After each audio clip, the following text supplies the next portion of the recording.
lung lei tan van lam chan chin zirna ti ni vung to mai do na mo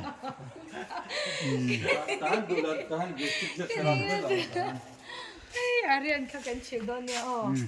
इधर में डिस्ट्रिक्ट लिखो ये अच्छा बस government middle school Tlabung ani a O DIST helai hi lung lei district a pani ti mi kha only two schools is selected within lung lei district lung sen and Tlabung लू लेता Tlabung le lung sen a hei le district a mi van lam chan chin zirna helai hi primary nge plema elementary level dewa zirna tur aneng lawania anban ruwa loken vela te po hei Delhi tang locally painter hi pani ania ni hi please say your name Nitish oh tlangwal Nitish hi Delhi tang ina nia Delhi से आए हैं Delhi se choi tui pol takani yan jinga chuan and there's another one two person is from Delhi 1 person is Delhi and 2 person is Mumbai. oh 2 person is from Mumbai oh Mumbai train pani Delhi train pakhat one is from Delhi 3 oh Aryan, me and me. Delhi train pathum andia Mumbai train pani ti hianin hemi big astronomer big tepo ganti theyang chu thil dang a kongsira enge wall painting satliani ngot lo deuh hetiang big ziak tur hianin degree nei thap anni tuna po hian hei so a the tin a the song so star eng lo turang chi kha spotted tur kha the tin an the then hi an kap nual bok ani a the thathan yo hei satiang an dan enge chik chat tur te khamo ti hianin helai classroom bi ka hi hemi tan man turin aneng lawani ti hian naupang te an lu tanga van lam chan chin te ti in hei hi universe space lem tur te po anianga helai hi la ola hei ingen in la paint don ni ti khian kha tu na khan ka teu zo che call and off chia call off light chu in kan han hol kwal thuak ani DNA broke DNA. DNA जो है तो लो है इधर में दिखा है इधर वो है डीएनए इधर full DNA is broke. kha DNA lem bo hei DNA lem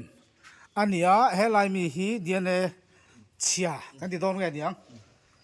She is broke. broke yeah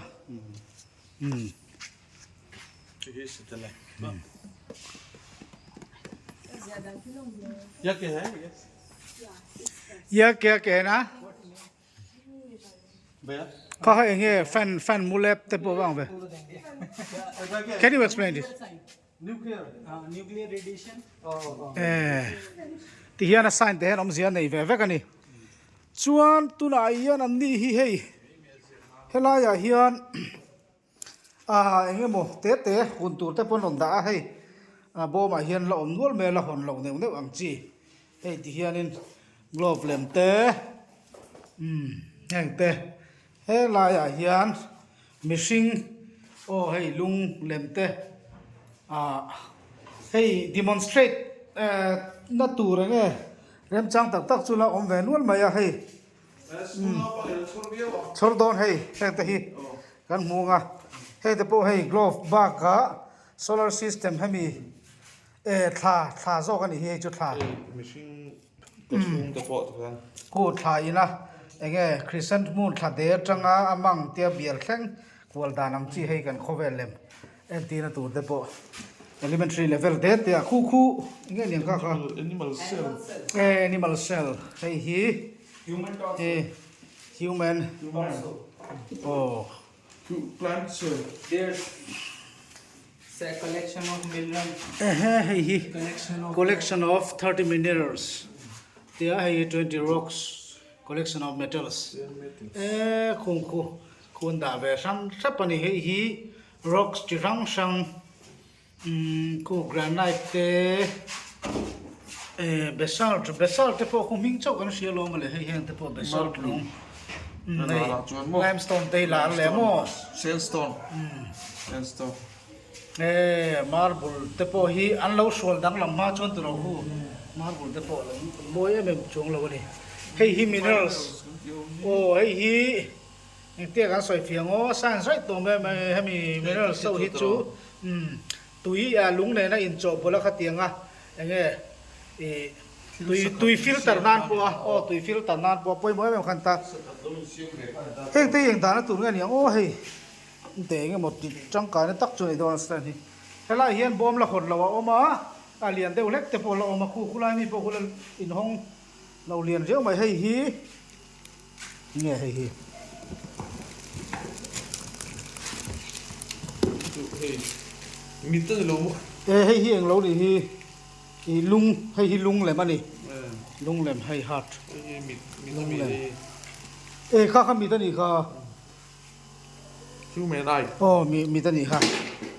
hay hi Newton's cradle tia hay hi nghe pendulum mà mình lệ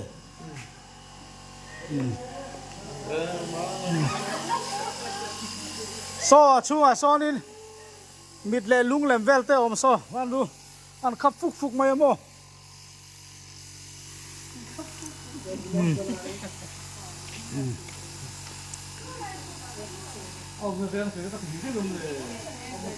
nga van ru helai hi an ziak sual lek emo kan te hi lung lei tan ban lam chanchin zirna ti hi ne helai chu Tlabungah ni angin district kan zia mai te pon ni mai the ni ti te kan ngai tu na om ve ani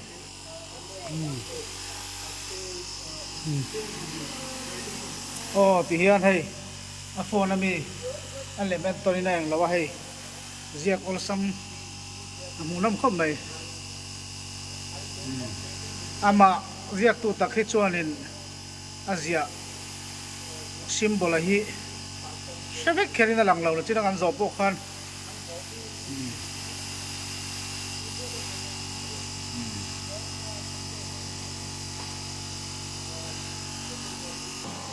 all on le to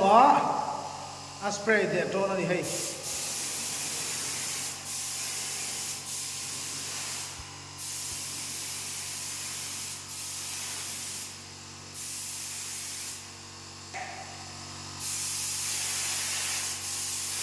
nice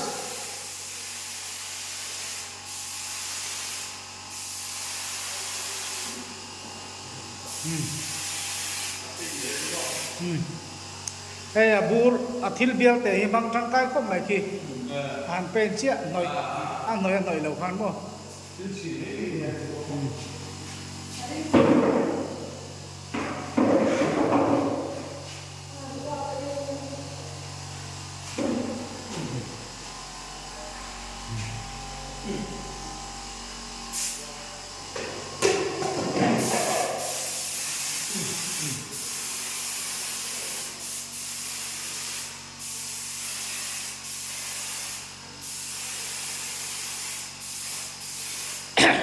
bial lian zo ki nan kap ma sa